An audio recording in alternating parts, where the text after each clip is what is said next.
Hello everyone, my name is Sonakshi Gandhi. I'm a clinical psychologist and psychotherapist. Today, we're going to be talking about a very relevant aspect of our daily lives. We've either been at the receiving end of it or at the giving end of it at some point in our lives. It's called parenting. Every morning, each parent wakes up to the opportunity to be able to shape the lives of their children. Today, over the next few minutes, we are going to be talking about various styles of parenting, how each style impacts the children, and how one can adopt the healthiest style of parenting for our children. Now, research has indicated that there are four basic parenting styles. They are authoritarian, authoritative, permissive, and indulgent parenting. It's important to adopt the approach that is beneficial to the growth and development of the child. Let's go over each style of parenting and see how it impacts our children. First style of parenting is called authoritarian style of parenting. It's basically a rule-bound kind of style where the parent ends up saying it's my way or the highway. There is a lot of focus on discipline and being strict with the child. So the focus moves away from teaching the child to learn from one's mistakes to correcting the child about their mistake. The impact on the child is very important to know. Self-esteem is one of the first few aspects about the child to get damaged with such a style of parenting. Also, the child might turn out to be hostile and aggressive and also might start lying very frequently because as an effort to escape punishment from the parent. The second style of parenting is called authoritative parenting. This is different from authoritarian in the manner that there are still rules that are set out with clear boundaries and clear expectations.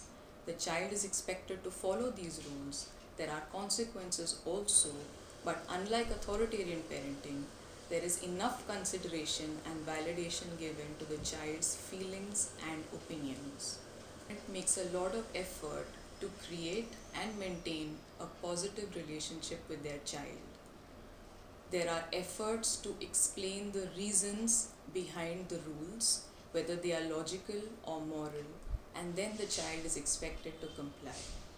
Needless to say, this is the most healthiest form of a parenting style that a parent can adopt for their child. Research has indicated that children who have parents with this kind of a parenting style turn out to be very responsible adults who can take ownership and are able to freely express their feelings all the time.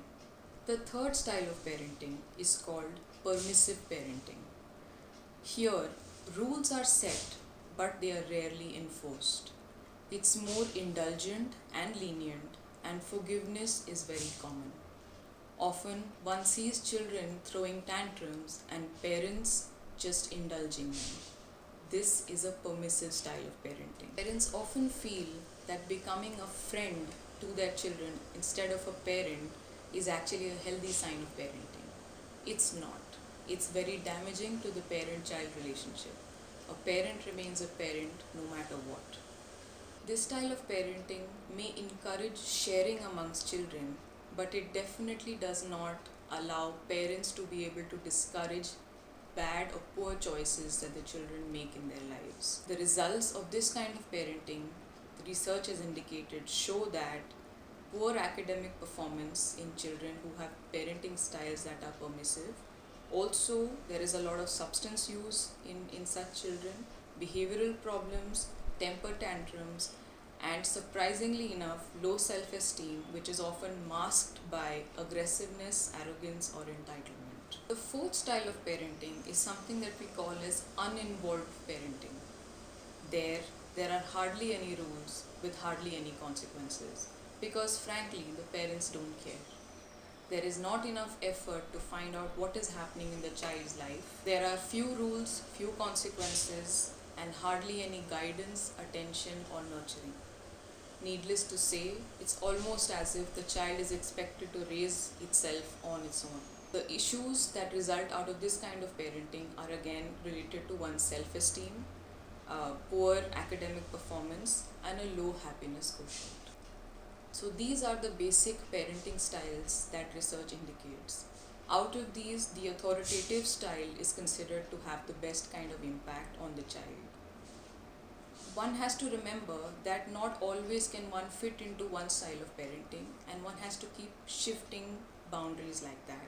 But mostly, this one style of parenting works, and one can become like this with certain tips that I'm about to share now. A few things that one can do to become a more authoritative style of parenting. The first thing one can do is learn how to listen genuinely to your child. Even if your child is repeating the same joke for the 10th time or giving you a wound up story, it's always good to listen to your child with positive attention. It makes the child feel validated and reassured. The second strategy is going to be to validate the child's emotions. You need to stop yourself from telling the child whenever he's upset that stop crying, it's not a big deal, because it might be a big deal for the child. Instead, try and say, I know you feel sad right now. It helps the child to know that his emotions are real and somebody else can echo them for him. The third tip or strategy is to learn how to separate the child from the behavior that he does. So instead of saying you're bad, you say what you did was bad. The child learns that his behavior doesn't globally affect his sense of identity, which is very important to teach a child. The fourth thing that a parent can do is consider the child's feelings as important.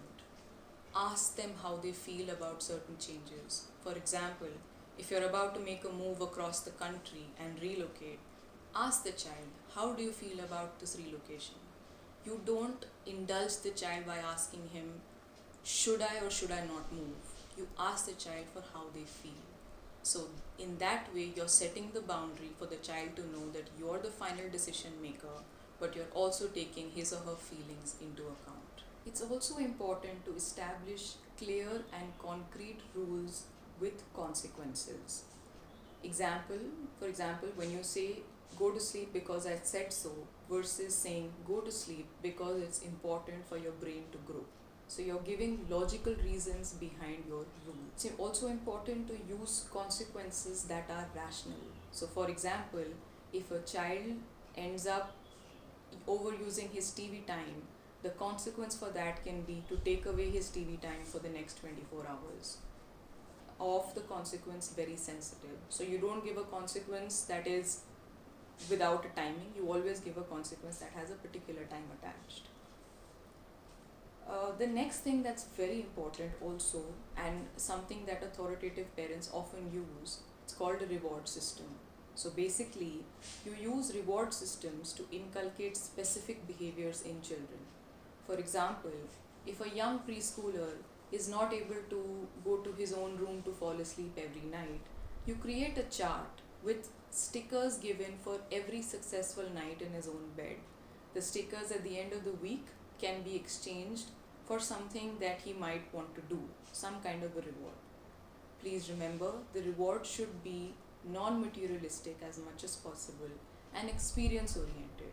For example, like a walk in the park or playtime with his friends. So asking a child, would you like to have this or that for dinner? Would you like to do your homework before or after cleaning your room? So you are giving them a choice, at the same time you're also reinforcing that it's something they have to do.